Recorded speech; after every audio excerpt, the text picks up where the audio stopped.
ત્યાંથી લાવીએ, પિચકારી બી બહારની લાવીએ. ભારતમાં બનેલી ચીજો વાપરવી જોઈએ કે નહીં ભાઈ? ભારતના લોકોને કમાણી થાય એવું કરવું જોઈએ કે ના કરવું જોઈએ? ભારતે આગળ વધવું હોય તો દરેક ભારતીયનો આ સંકલ્પ જોઈએ કે ના જોઈએ?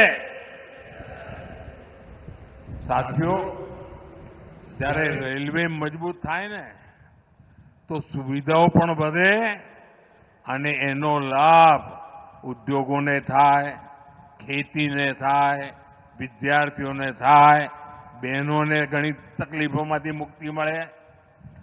ગયા એક દશકમાં અનેક ક્ષેત્રોમાં પહેલીવાર રેલવે પહોંચી છે. ગુજરાતમાં પણ અનેક એવા જગ્યાઓ હતી જ્યાં નાની નાની ગાડીઓ ચાલતી હતી, ધીમે ચાલે. આપણા ડભોઈ બાજુ તો ટ્રેન એવી ચાલતી કે તમે વચમાંથી ઉતરી જાઓ ને પછી પાછા બેસી જાઓ ચાલુ ગાડીમાં. આવા કેટલાય નેરોગેજ રૂટ્સ હવે તો પહોળા થઈ ગયા. ડભોઈનું એ નેરોગેજ ગયું. આજે પણ કેટલાય રેલવેના રૂટ એના લોકાર્પણ આજે અહીંયા કર્યા છે. આજે દાહોદ અને વલસાડની વચ્ચે એક્સપ્રેસ ટ્રેન શરૂ થઈ છે. અમારા દાહોદના ભાઈઓ તો ગુજરાતના ખૂણે ખૂણે પથરાયેલા છે. તમે ગુજરાતનો કોઈ પણ નાનું મોટું નગર જોજો, તમને ત્યાં અમારો દાહોદ વાળો ભાઈ મળી જાય.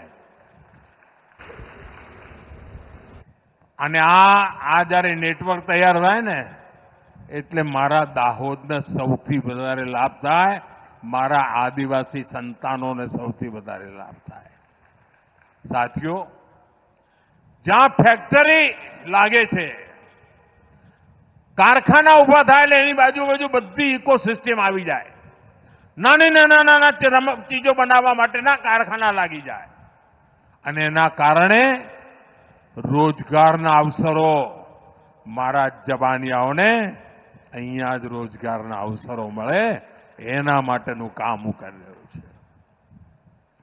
દાહોદના રેલ કારખાના, આ કારખાનું દુનિયાનું અને હિન્દુસ્તાનનું એવું કારખાનું બનશે, ખાસ કરીને ભારત માટે. આ દાહોદ એક યાદગાર કારખાનું છે દોસ્તો. ખાલી આ લોકોમોટિવનું જેવું નહીં. પહેલા તો તમને ખબર છે ત્યાં આગળ લગભગ બધું ખતમ થઈ ગયું હતું. બધા તાળા વાગી ગયા હતા, લોકોએ ખાલી કહીને જતા રહ્યા હતા. મારી નજર સામે મેં આ દાહોદના પરેલને મરતું જોયું છે અને મેં મારી નજર સામે એને આજે જાનદાર, શાનદાર બન્યું. આ તમારા પ્રેમ અને આશીર્વાદના કારણે હવે 9,000 હોર્સ પાવર આનું લોકોમોટિવ. હિન્દુસ્તાનમાં કોઈ પણ પૂછે ક્યાં, તો જવાબ આવે દાહોદ. અહીં બનવાવાળા લોકોમોટિવ ભારતની પાવર અને કેપેસિટી બંને વધારનારા બનનાર છે.